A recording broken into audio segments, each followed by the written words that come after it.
causing you trouble. It seems this is a question I must answer on my own. Now, if you'll excuse me, I'll be taking my leave. Alrighty then. Huh? You mean you're going back? Yes, this conversation with you has been highly significant. Please, excuse me. What the hell was that just now? I've got no idea, but...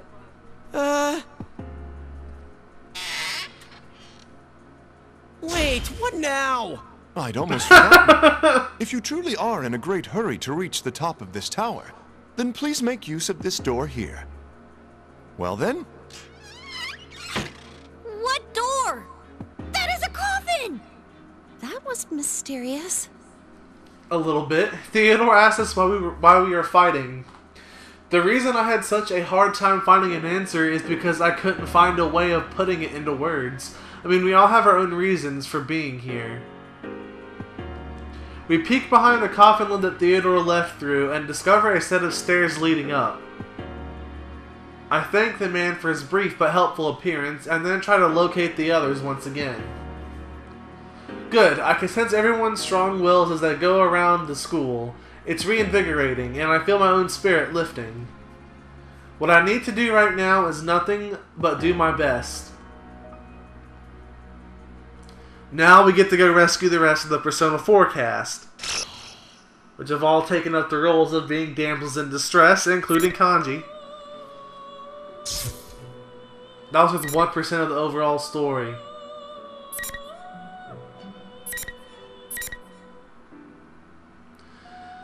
Alright, let's see who overall has the better party. We got Aigis and Teddy.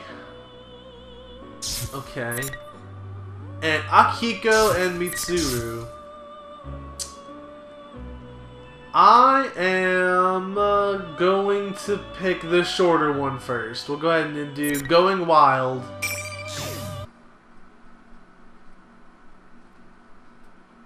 So I guess the rest of the cast in the school now, or have they made it here? They don't really say. Yuki-chan and Rise-chan. Hang in there, ladies. I'll come get you in no time. Still, this hallway has been going on forever. If this continues, we will be unable to make any progress. Well, it is Tartarus, so it's a maze. My lengthy time bound to the cross resulted in a serious drain of my energy reserves. My condition has deteriorated to the point where even normal maneuvers will be difficult. If we were to face another shadow, I might be at a severe disadvantage. On top of that, the young man named Sho displayed godlike abilities. My sister and the others are in pursuit of a target with the power to freeze everyone present. I can't help but worry about them. I feel my heart sinking as these thoughts arise in my head. Teddy walks along with me, peering into each of the classrooms as we pass them. Perhaps his increased chattiness since we left the others is an attempt to lighten my spirits. Aww. Just thinking that danger is closing in on those innocent ladies even as we speak is making my fur fall out. I'll be positive. No! There. I guess do not be Your fur is amused by falling his out. puns. Perhaps it is merely your shedding season. No. I'm extremely sensitive, and I lose fur when I'm stressed. Just the other day, Kanji lured me into a trap with some ice cream. He then kept nuzzling me over and over, and I ended up with a big old bald spot on my head. Oh my It was god, that's terrible. weird. That's really weird. I see. Kanji-san's extreme expression of love puts stress upon your fur. I will add that to my data file on you. Yes. By the way, are you tired at all, Ai-chan? If you do feel a little logy, feel free to snuggle up against me whenever you like. Yes, keep on hitting on No, the android. I'm more concerned for the others in town. No, completely ignored. That's right. What would you I'm expect? sure they'll be okay. My friends are There's really no way I guess strong, was gonna flirt back with You you. You're trust not them, don't Minato Of or course. Makoto You believe in Yuki, Michan and the whatever others his name too, is. don't you? Yes, I do. They're all movie? precious to me.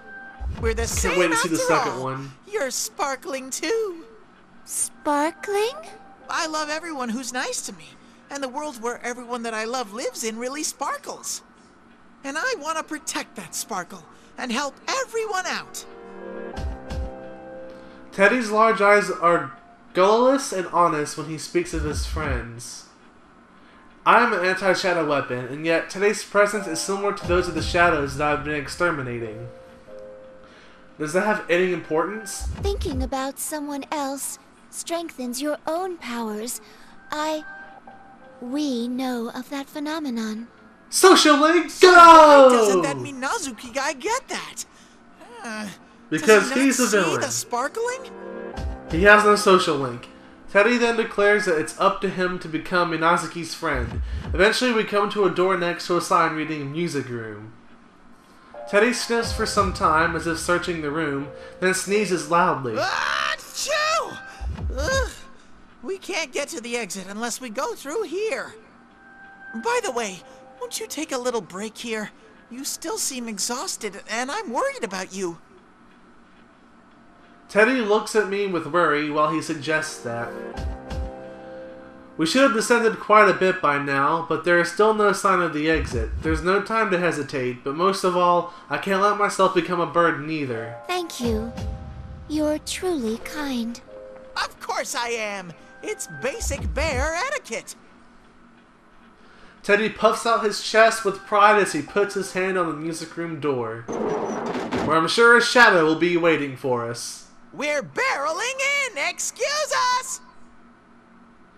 There is nothing of note in the room but a grand piano. I'm about to suggest that we take a short break here, but a warning alerting me of an approaching shadow appears in my vision. This reading, it's close. Targets acquired. An anti-shadow weapon and a shadow. Commencing elimination. Labrys this time. When I hear that flat mechanical voice, a giant axe instantly appears above us. In a flash, I realized that we were being ambushed. But my body is too exhausted to move like I want it to. It's going to hit me. If I take any more severe damage, I'll be destroyed. Oh god. Teddy shoves me away and I tumble to the floor. The fog and dust stirred up from the impact begin to settle, and I see the giant blade embedded into the floor right where I had been standing. Teddy had been hit by the attack meant for me, and now he's lying motionless on the ground. Man, you're weak. I was just trying to surprise you a little. You're a copy of my sister. I was ordered to take part in the battle here. That don't matter anymore. I'm gonna do whatever I want starting now. Ai-chan, run! I'm guessing she was inspired by the real Shadow Labrys. I'm gonna grind you down to fertilizer. Ooh! Teddy! The axe strikes Teddy a heavy blow and he slams into the wall before sliding down into a heap. I try to rush to his side, but... No!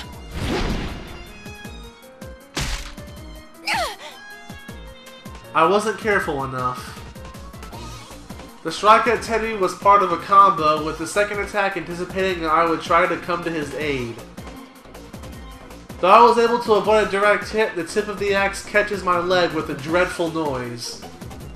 I stand up and prepare to dodge any further attacks, but the hit I just took has been enough to damage my leg. It won't support my weight and I fall to my knees. Someone's got to save them. My frame's been cracked. The copy of my sister smirks confidently as it slowly approaches me. It seems to know that I'm incapable of moving with any agility now. Right then I notice that the red pillars have appeared in the corners of the room, trapping us. There's no way to escape. I was trying to hurt you, you know? I knew you were weak in Itis. It's so easy. Just target the weakest one, and the numbers will drop on their own. These bonds are pretty useful. It knew I was weakened after all. I realize that I am in severe danger right now. Soon there will be no way to prevent it from claiming Teddy and me as its victims. Up until now, I'd witnessed how my sister's shadow fought, as well as how my sister herself fought when her heart had been disabled. That's why I thought that I understood how to deal with this fake version of her too. When my sister was in that state, she and her shadow had fought in the same way, using her body's full potential and fueled by an inner drive to destroy. Each attack from them was a threat, but such straightforward opponents are simple to deal with. But this fake is different. She isn't berserk like a shadow, and she hasn't lost her heart. In other words, she has both cunning and power, and can fight like my sister when she's in her normal state. In other words, she knows of my special qualities as an upgraded version of her hardware, and can precisely target my weaknesses. Why would you say that part out loud? The biggest difference between the 5th generation Labrys, my sister, and me is our attack ranges. While my standard weapons are firearms, my sister has no long-range weaponry aside from some of her Persona's abilities. Normally, I would have an advantage over her, provided that I'm able to keep a distance between us. My damaged leg robs me of my mobility, so I can't do that right now. The fighter able to hit harder will have the upper hand here. The double must have known that and targeted my leg from the start. I already made a mistake in the limousine, and this will be my second blunder today. If only I had been better able to deal with things. My regrets spill from my mouth as the axe in the shadow's hands rises higher and higher. My sister's axe weighs close to a third as much as her body, and she activates boosters to deliver an even more destructive attack, speeding up her swing to truly dangerous rates. A single hit from it could be enough to put me into a helpless state. As if it wasn't bad enough, I can barely stand up as is, and I can't even aim properly. So that I could protect my comrades, but What are you muttering about? You're next, Digus. Come at me. I couldn't respond to a sudden ambush. Those close to me have been wounded. I can't save anyone like this. Time to reactivate the wild card for you. Now that I'm facing a truly desperate moment, something surges from the depths of my heart. Anger. Anger at myself and my powerlessness. I don't want to use my damage as an excuse for my death. Move, Aegis, move. Behind the rising heat swelling within me, I understand that my battered body is unable to put up a fight. But I cannot lose. I must maintain this power, but keep my emotions under control as I determine the best course of action at the moment. Think, how can I turn the situation around? What can I do to protect my comrades? A thought passes through my mind. It seems I'll have to make use of that. I should have had maintenance done, like Fuka-san said. Plume of dusk within me flares strongly, as if responding to my heart. Right now I will do anything if it will give me the power to fight, even if it results in shattering my own self. Please.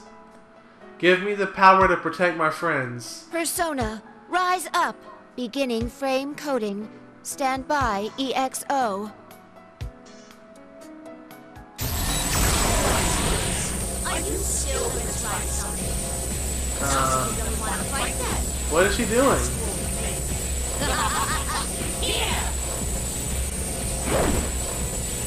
The axe the fake wields flashes towards my face, and I hear the boosters roar. Will jumping over it to evade it be the best? Before I can decide, my body reacts. It's no use. I cross my arms and take the brunt of the strike in my forearms. Violent sparks fly from the collision, and the force of the attack travels throughout my entire body. This looks so badass, dude. Look at this. What? You stopped just like that? Couldn't you? I'll just slice you in half! My sister's fate stays where she is and leans heavily onto the axe, pushing it against me. My joints scream as I try to push back, and white smoke streams through the gaps in my armor all over my body. My internal sensors repeatedly report that I am operating at my maximum capacity. It's not enough. I need more. More power. Oh, my. My chun's shining. What are you doing? Teddy seems to have been awakened by the violent sounds of our clashing, and stammers as he lifts himself off the floor. I'm relieved that he's able to move, but from this point on, everything is a gamble. Teddy, please stay away. The probability of maintaining self-control in this mode is less than 1%. I'm sorry, but I can't guarantee that you'll be safe around me. It's ready. Releasing all limiters. Extreme Orgia mode. Oh, Gia mode. That's what it is. Okay. I can't remember the name of it. I was just like, man, what is her little main transformation that she does?